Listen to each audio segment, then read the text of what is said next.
राहुल गांधी से सचिन पायलट की मुलाकात खत्म हो गई है। ये इस वक्त की बड़ी खबर आपको हम बता रहे हैं। जो मीटिंग चल रही थी वो खत्म हो गई है। अशोक गहलोत से मुलाकात हो रही है। आपको ये भी बता दें कि दोनों ही नेताओं से अलग अलग मुलाकात की है राहुल गांधी ने। पहले सचिन पायलट से उनकी मीटिंग चल रही थी जो खत्म हुई है। अब अशोक गहलोत उनसे मुलाकात कर रहे हैं और जो जानकारी मिल पाई है उसके मुताबिक प्रियंका वाड्रा भी उनके साथ हैं और राहुल गांधी की इस वक्त अशोक गहलोत से मुलाकात जारी है।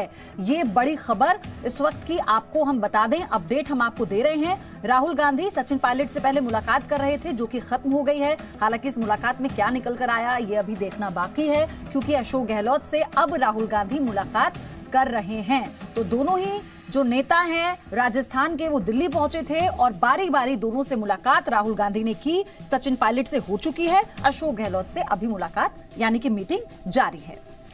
तो 3 राज्यों में सीएम को लेकर कांग्रेस आलाकमान पर सवाल भी उठ रहे हैं। राहुल के घर में मीटिंग चल रही है तो वहीं कांग्रेस मुख्यालय के बाहर हंगामा भी मचा हुआ है। राजस्थान में अशोक गहलोत को जिम्मेदारी दी जाती है। सचिन पायलट समर्थकों के नाराज होने का डर बना हुआ है। पायलट को दी जाए तो गहलोत समर्थक बिगड़ सकते हैं।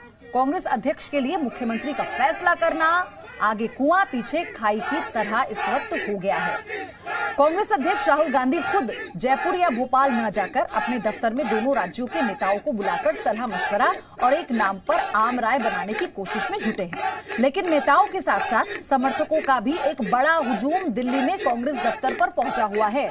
ये नारेबाजी अपने अपने नेताओं को मुख्यमंत्री बनाने की मांग को लेकर दिल्ली में कांग्रेस मुख्यालय के बाहर हो रही है।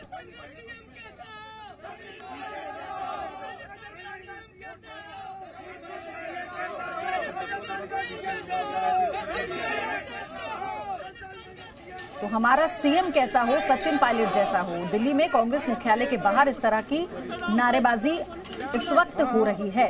तो ये अपडेट लगातार आपको हम देते जा रहे हैं। सचिन पायलट से जो मुलाकात राहुल गांधी कर रहे थे वो खत्म हो चुकी है। अब अशोक गहलोत के साथ उनकी मीटिंग हो रही है और आम सहमति बनाने की कोशिश राहुल गांधी इस वक्त कर रहे हैं। तो राहुल गांधी के घर से जी मीडिया संवाददाता मनीष शुक्ला लाइव जुड़े हुए हैं। जयपुर से भी हमारे सहयोगी विशाल पांडे जुड़े हुए हैं। भोपाल से भी मेरे साथ रवि त्रिपाठी इस वक्त जुड़े हुए हैं। सबसे पहले मनीष का हम रुख कर लेते हैं जो इस वक्त दिल्ली से हमारे साथ बने हुए हैं। मनीष, कैसे हालात बने हुए हैं? हालांकि जो जानकारी मिल पाई है अभी सचिन पायलट से जो मुलाकात हो रही थी वो खत्म हो चुकी है। अच्छा, एक और अपडेट इसी बीच हम दर्शकों को दे दें। मनीष, मैं रुक करूंगी आपका। गहलोत भी मीटिंग से बाहर निकल रहे हैं राहुल गांधी के घर से। जी मनीष बताइए, अपडेट दीजिए। बिल्कुल, आप देख रहे हैं हमारे पीछे जो गाड़ी जा रही है अशोक गहलोत की गाड़ी है। अभी और राहुल गांधी से उन्होंने मुलाकात खत्म हुई है, बाहर निकले हैं। करीब 15 मिनट ये मीटिंग हुई है। उसके पहले सचिन पायलट मिले थे राहुल गांधी से। 20 मिनट उनकी बैठक हुई थी और सचिन पायलट को हमने देखा था जब वो बाहर निकल रहे थे, चेहरा उनका उदास था। इसका मतलब कहीं ना कहीं उनके लिए एक अच्छी खबर नहीं है। अशोक गहलोत को क्या कहा गया है ये यहाँ पर ज्यादा इंटरेस्टिंग होगा। ये जो सारी तस्वीरें हैं पयोधी, ये कांग्रेस पार्टी के कार्यकर्ताओं को निराश करने वाली है, क्योंकि काफी दिनों के बाद एक कांग्रेस को जीत मिली थी स्टेट्स में। लेकिन जनता के फैसले को दरकिनार कर आला कमान को इन्वॉल्व होना पड़ रहा है। उनको बताना पड़ रहा है कि कौन मुख्यमंत्री होगा। यहाँ पे हम आपको ये भी बताएं कि सचिन पायलट के जो समर्थक है वो काफी इमोशनल है। यहाँ पे हमने थोड़ी देर पहले देखा था कि सचिन पायलट के समर्थक ने यहाँ पे हंगामा किया था। क्योंकि उनको लगता है कि राजेश पायलट जो सचिन पायलट के पिता थे उनको भी कांग्रेस में उस तरीके की तवज्जो नहीं दी गई थी। बड़े लीडर थे, उनको किनारे कर दिया गया था। और अब सचिन पायलट को लेकर के जो सचिन पायलट के समर्थक उम्मीद में हैं कि उनको मुख्यमंत्री बनाया जाएगा। लेकिन अगर वो मुख्यमंत्री नहीं बनते हैं तो एक अजीब सी स्थिति होगी कांग्रेस पार्टी के अंदर। एक विरोध के स्वर उभरेंगे और आप देख रहे हैं कि लगातार कई ऐसे विधायक भी हैं कांग्रेस पार्टी के, वो खुलेआम बोल रहे हैं कि ज्यादातर जो विधायक हैं जो जीत के आए हैं उसमें 70-80% वो सचिन पायलट को सपोर्ट कर रहे हैं। हालांकि 3 बजे के करीब ये कहा जा रहा है कि अनाउंसमेंट होगा कि कौन मुख्यमंत्री होगा राजस्थान का। लेकिन यहाँ जिस तरीके से हम पिछले 24 घंटे से देख रहे हैं और खास तौर पर राहुल गांधी के घर हम सुबह से हैं यहाँ पर, और जो यहाँ टेंशन दिख रही है पार्टी के अंदर वो वाकई परेशान करने वाली है। मनीष, एक और जानकारी अगर आप तक है तो जरा साझा करें। पर्यवेक्षकों के साथ जो बैठक हो रही थी वो खत्म हो गई, अशोक गहलोत के साथ मीटिंग खत्म हो गई, सचिन पायलट से मुलाकात हो गई। अब मध्य प्रदेश की अगर बात करें तो वहां उधर की तरफ से कोई अपडेट है आपके पास? अपना सवाल एक बार दोबारा पूछे। मनीष, मेरा सवाल ये है कि मध्य प्रदेश की स्थिति कुछ साफ हो पाएगी क्या?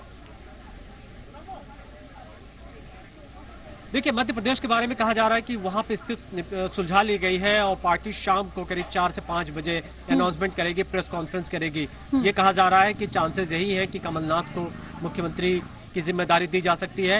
हालांकि अलग अलग फॉर्मूले की बात चल रही है। कोई कह रहा है कि 2 पद होंगे, एक सीएम होगा, एक डिप्टी सीएम होगा, लेकिन ऐसा होता दिख नहीं रहा है, क्योंकि पार्टी के अंदर कई लोग ये कह रहे हैं कि जिम्मेदारी एक ही को दी जाएगी, क्योंकि 2 पावर सेंटर नहीं बनाए जाएंगे। लेकिन अगर विवाद बढ़ेगा तो कुछ भी हो सकता है। तो मध्य प्रदेश की स्थिति तो ये कहा जा रहा है कि सुलझा ली जाएगी, लेकिन राजस्थान की स्थिति अभी भी फंसी हुई है। ठीक है मनीष, आप बने रहिएगा हमारे साथ। विशाल मेरे सहयोगी हमारे साथ जुड़े हुए हैं जयपुर से। विशाल, अभी दिल्ली में कांग्रेस मुख्यालय के बाहर नारेबाजी हो रही है कि हमारा सीएम कैसा हो, सचिन पायलट जैसा हो। अब चूंकि मनीष से भी बातचीत हुई, उन्होंने बताया कि सचिन पायलट की जो बॉडी लैंग्वेज है वो बहुत ज्यादा एक्साइटेड नहीं दिख रही थी, कॉन्फिडेंट वो नजर नहीं आ रहे थे। तो इसे कैसे कहा जाए, आप कैसे परिस्थितियों को वहां पर भाप पा रहे हैं? मान लीजिए अगर सचिन पायलट मुख्यमंत्री नहीं बनते हैं तो किस तरह के हालात पार्टी में पैदा होंगे, वहां पर किस तरह का असर पड़ेगा इसका? देखिए, ये लड़ाई लगातार बढ़ती जा रही है। सचिन पायलट अभी राहुल गांधी के घर से बाहर निकले, अशोक गहलोत घर के बाहर निकले, और अभी कांग्रेस दफ्तर के बाहर पीआर मीणा एक विधायक है कांग्रेस के, जो कि सचिन पायलट के समर्थक माने जाते हैं। वो साफ तौर पर कह रहे हैं कि 70 से 80% विधायक सचिन पायलट के साथ हैं और सचिन पायलट को ही सीएम बनाना चाहिए। तो दोनों तरफ से खेमेबाजी यहाँ पर देखने को मिल रही है। अशोक गहलोत के समर्थन में भी कई विधायक हैं जो कि उनको मुख्यमंत्री बनाने की मांग कर रहे हैं। हनुमान बेनीवाल, जो कि राष्ट्रीय लोकतांत्रिक पार्टी से हैं, किसान नेता के तौर पर उनकी पहचान, उनके 3 विधायक चुनाव जीत कर आए हैं। वो कह रहे हैं कि अगर अशोक गहलोत सीएम होते तो पूरे राजस्थान में हम कांग्रेस का विरोध करेंगे, सचिन पायलट को आगे करना चाहिए। तो ये लड़ाई अभी भी लगातार बढ़ती जा रही है। हालांकि कांग्रेस की तरफ से अब ये सूत्रों से खबर मिल रही है कि दोपहर 3 से शाम 4 बजे के बीच में राजस्थान के सीएम के नाम का ऐलान हो जाएगा। एहतियातन राजस्थान में अशोक गहलोत और सचिन पायलट दोनों के घर की सुरक्षा फिलहाल बढ़ा दी गई है। लेकिन फैसला क्या हुआ है, क्योंकि अब आगे की लड़ाई भी यहाँ पर जयपुर में देखने को मिल सकती है, क्योंकि कल से ही अशोक गहलोत और सचिन पायलट के समर्थक आमने सामने हैं। हर कोई अपने नेता को सीएम बनाने की मांग कर रहा है। अब दोनों में से कोई एक ही अगर सीएम बनेगा तो दूसरे के समर्थक यहां पर क्या करेंगे? कई विधायक इस्तीफा देने तक की भी बात कर चुके हैं यहां पर। तो अब यही सबसे बड़ा चैलेंज होगा कि आखिरकार राजस्थान का सीएम शाम 4 बजे डिक्लेयर होने के बाद कांग्रेस की स्थिति राजस्थान में कैसी रहने वाली है। और विशाल, बड़ी चुनौती उसके बाद होगी, मुख्यमंत्री के नाम का ऐलान होने के बाद बड़ी चुनौती होगी कैसे एकजुट कर संगठन के रूप में प्रदेश में काम करना कांग्रेस के लिए। एक और जानकारी हम चाहेंगे कि अगर आपके पास है तो बताएं, क्योंकि अब दोनों जो लीडर्स हैं राजस्थान के वो निकल चुके हैं राहुल गांधी के घर से, उनके आवास से, क्योंकि मीटिंग पूरी हो गई है। तो क्या आज ही उनका वापस राजस्थान लौटने का कार्यक्रम है या फिर नाम की घोषणा होने तक वो लोग दिल्ली में रहेंगे? देखिए, अभी इस बात की पूरी पुष्टि नहीं हो पाई है, लेकिन जो दोनों के करीबी हैं उनका यह दावा है कि दोपहर तक दोनों नेता जयपुर आ जाएंगे, अशोक गहलोत और सचिन पायलट, और उम्मीद ये जताई जा रही है कि शाम 4 बजे तक नाम का ऐलान होगा। अभी जयपुर से भी नाम का ऐलान किया जा सकता है और दिल्ली से भी किया जा सकता है, क्योंकि अभी कांग्रेस के नेता सिचुएशन को देख रहे हैं कि कहीं समर्थक उग्र ना हो जाए किसी एक के। अगर किसी का नाम ऐलान होता है तो जो उनको उचित लगेगा दिल्ली से करना, शायद दिल्ली से भी किया जा सकता है, या जयपुर आकर जो पर्यवेक्षक हैं वो जयपुर से भी नाम का ऐलान कर सकते हैं। लेकिन अभी भी विधायक लगातार अपने अपने नेता के लिए जुटे हुए हैं कि सचिन पायलट के जो समर्थक विधायक हैं वो उनके लिए लॉबिंग कर रहे हैं कि सचिन पायलट सीएम बन जाए, अशोक गहलोत सीएम बन जाए। तो इस तरह की अभी रसाकशी चल रही है, लेकिन दोनों नेता थोड़ी देर में जयपुर जरूर पहुंचेंगे। और बिल्कुल, और अभी तो ये रसाकशी थी, अब ऐसा ना हो कि आगे चल के एक दूसरे का विरोध ये दोनों खेमे करने लगे और उसके लिए सरकार के लिए दिक्कत पैदा हो जाए। यहाँ पर विशाल, मैं आपका रुख करूंगी, भोपाल का भी रुख कर लेती हूँ क्योंकि रवि त्रिपाठी मेरे साथ जुड़े हुए हैं। रवि, आप वहां से अपडेट दें, क्योंकि अब ये माना जा रहा है कि कमलनाथ का नाम लगभग तय हो चुका है, लेकिन बात में ये बात भी सामने आ रही है कि डिप्टी सीएम कौन होगा, और क्या ऐसा होगा कि 2 डिप्टी सीएम हम देखेंगे प्रदेश में? देखिए, मध्य प्रदेश को लेकर बहुत ज्यादा एक तरह सर फुटवल नहीं है। जो राजस्थान में सिर फुटवल दिख रहा है उस तरह का सर फुटवल यहाँ नहीं है। ज्यादातर लोग ये मन बना लिए और जान चुके हैं कि कमलनाथ मुख्यमंत्री होंगे। इसकी वजह यह है कि कमलनाथ प्रदेश की कमान भी संभाल रहे थे, एक सीनियर लीडर भी हैं, और उन्होंने पूरे कैंपेन को एक तरह से कहा जाए लीड किया है। दोनों सिंधिया और एक तरह से कहा जाए दिग्विजय सिंह के बीच झगड़ा था उसको भी बैलेंस करके काम किया उन्होंने। तो कहीं ना कहीं कमलनाथ के नाम को लेकर सहमति बन चुकी है। सिंधिया साहब की जो नाराजगी है उसको कैसे दूर किया जाए, इस पर आला कमान विचार कर रहा है कि डिप्टी सीएम का जो फॉर्मूला है, चूंकि मध्य प्रदेश में पहले डिप्टी सीएम रह चुके हैं। जब दिग्विजय सिंह मुख्यमंत्री थे तब भी 2 डिप्टी सीएम यहाँ थे, सुभाष यादव थे और जमुना देवी, 2 डिप्टी सीएम यहाँ रखा गया था। तो ये पहले कल्चर में रहा है, तो ये कोई नई बात नहीं। इस तरह का कर आप साधते हैं 2 चीज को, कास्ट कॉम्बिनेशन को साधते हैं आप, रीजन का जो कॉम्बिनेशन था, रीजन वाइज अलग अलग रीजन से लोग लीडर बिलोंग करते हैं, तो उसको साधते हैं। तो यहाँ हो सकता है कि 2 डिप्टी सीएम के मामले को फार्मूला बने और सिंधिया अगर मान जाते हैं तो इस फार्मूले पर आगे बढ़ा जाए। क्योंकि सबको देखिए, कांग्रेस को पता है कि इस चुनाव के तुरंत बाद आपको लोकसभा चुनाव में जाना है। तो वैसी स्थिति में ऐसा नेतृत्व हो जो सुलझा हुआ हो, अगर ज्योतिरादित्य सिंधिया के अलावा फिर कौन और ऐसा चेहरा होगा जिसे प्रदेश में कमान दी जा सकती है? अगर हम कमलनाथ को छोड़ दें, सिंधिया को छोड़ दें, या सिंधिया के अलावा और कौन ऐसा चेहरा हो सकता है?